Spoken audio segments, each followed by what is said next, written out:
Welcome to This Explainer. Look, practically everyone in the financial world knows the term compound interest, right? But honestly, very few people actually harness its mathematical limits. We've all heard that famous quote, usually pinned on Albert Einstein, calling it the eighth wonder of the world.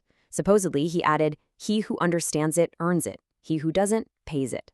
Well, whether Einstein actually said that or not, the underlying truth is absolutely undeniable. Today, we're going way beyond the basic definitions you'd find in some beginner's guide. We're going to deconstruct the exact mechanics of how financial growth actually accelerates, explore the geometric realities of wealth building, and break down the specific variables that allow your capital to literally multiply itself over decades. Let's get right into it. So what is it? Compound interest is simply interest calculated on both your original amount, your principal, and the interest you've already earned. The crucial point here is understanding exactly why this creates an exponential curve rather than a boring linear trajectory. With simple interest, your capital grows in a straight, entirely predictable line. It's purely additive.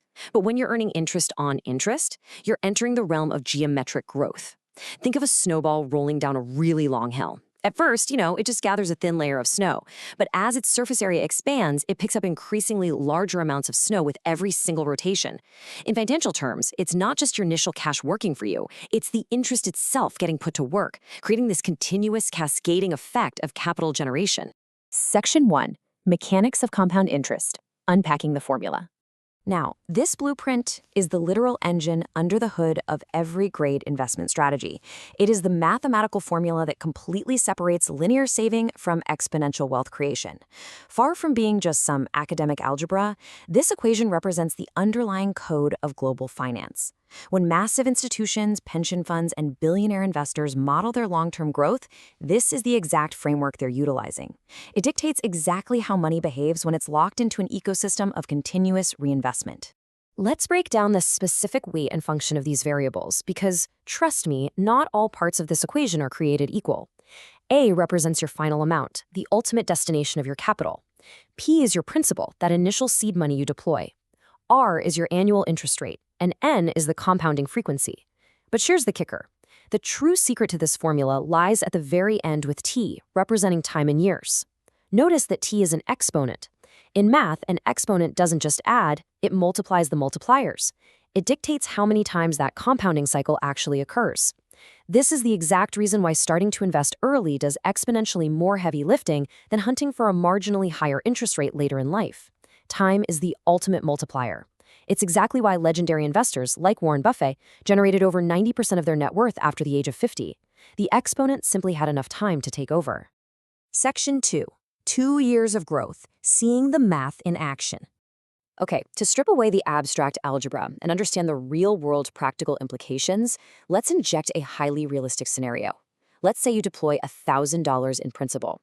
You secure an annual interest rate of 10%, which, by the way, is a commonly cited benchmark for historical annualized stock market returns.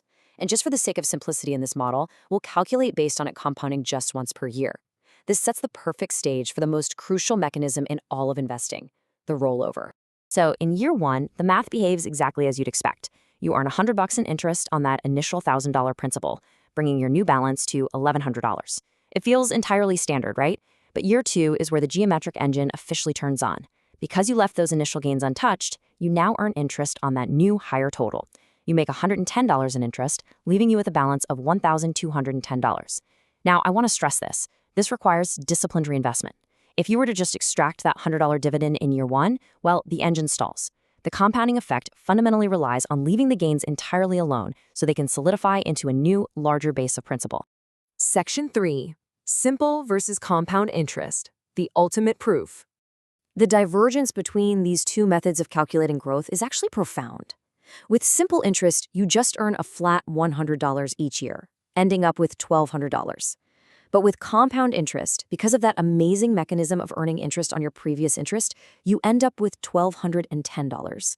Now, I know what you're thinking. To an untrained eye, a $10 difference in year two might look like a total rounding error. It really doesn't sound particularly powerful.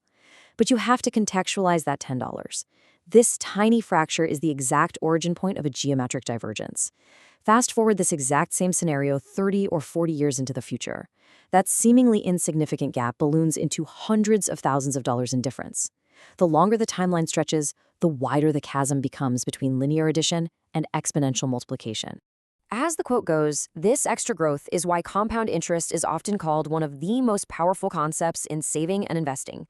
That initial $10 divergence we just talked about, that is the undeniable mathematical proof that your money accelerates faster when it works for itself. It represents capital velocity. When a portfolio reaches a certain critical mass, the interest generated in a single year can eventually eclipse the entire original principal. That is absolutely the ultimate goal of capital allocation, reaching that tipping point where the math is doing significantly more work than your actual physical labor. The math is indisputable, and it applies universally to everyone. Every single day you wait to deploy your capital, you are actively fighting against the exponent. Time is literally the one variable in the equation you can never get back once it passes. So, as we wrap up this explainer, I want to leave you with a fundamental choice regarding your own financial trajectory. Are you intentionally letting compound interest work for you, or is your timeline currently working against you?